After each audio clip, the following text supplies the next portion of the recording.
देखिए 28 घंटे से भी ज़्यादा का समय हो गया है और हज़ारीबाग के हुजूर स्थित अंबा प्रसाद के एक आवास, जो नया आवास है आपको सामने दिखाई दे रहा होगा, उस आवास में अभी भी ईडी की कार्रवाई जारी है। आपको बता दूं, इनका पुराना आवास भी यहाँ से 20 कदम की दूरी पर स्थित है, जो आपको हमारे कैमरे के माध्यम से दिखाई दे रहा होगा।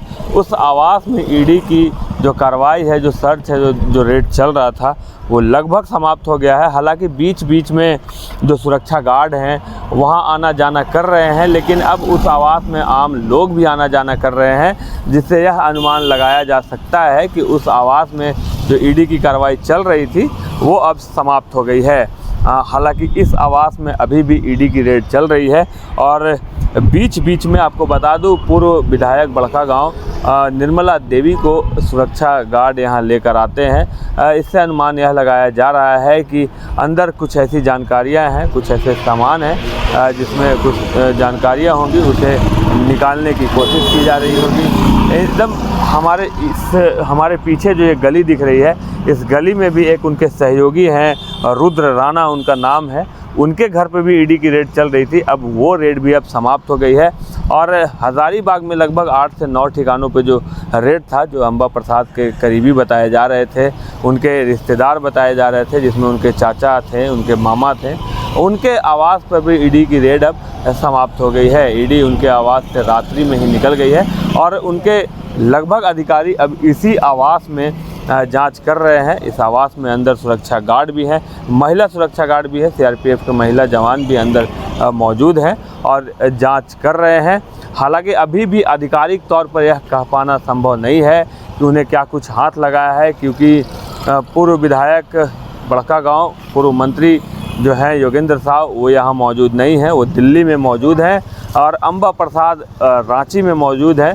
रांची आवास में जब ईडी की रेड समाप्त हुई तो उन्होंने मीडिया से भी बातचीत की है, तरह तरह के आरोप उन्होंने बीजेपी पे लगाए हैं। साथ ही साथ हज़ारीबाग आवास में उनकी मां मौजूद हैं, निर्मला देवी मौजूद हैं और बीच बीच में ईडी के अधिकारी उनसे पूछताछ कर रहे हैं। उन्हें वो रहती अपने पुराने आवास में है, वहाँ से लेकर नए आवास आते हैं और पूछताछ करते हैं। पूछताछ करने के बाद फिर से वो अपने पुराने आवास चली जाती हैं। अभी की बात करें तो अभी वो यहीं मौजूद हैं, अभी थोड़ी देर पहले वो यहाँ गई हैं, यहाँ मौजूद हैं और ईडी के अधिकारियों के साथ उनकी क्या कुछ अंदर बात हो रही है, इसकी आधिकारिक जानकारी अभी हमारे तक नहीं है। अंदर कौन और लोग मौजूद हैं, इसकी भी जानकारी हमारे तक नहीं है।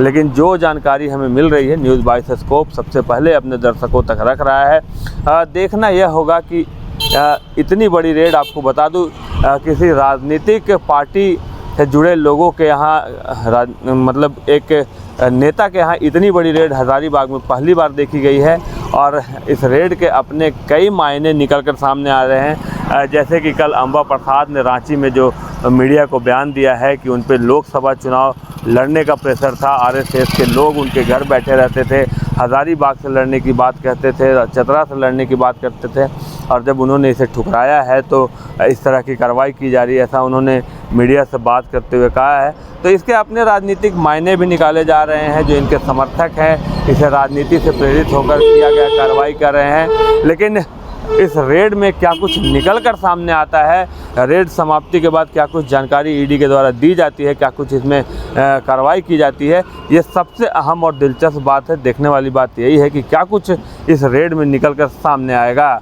Shashank Shekhar, news bioscope, Hazaribagh. धनबाद और गिरडी का सबसे बड़ा डायग्नोस्टिक सेंटर आविष्कार डायग्नोस्टिक। यहाँ MRI 3 tesla, fibroscan liver, CT scan 512 slice cardiac जैसी सारी जांच की सुविधा, पैथोलॉजी और एम्बुलेंस की भी सुविधा। बरगंडा गिरडी, बैंक मोड़ और सराय ठेला धनबाद।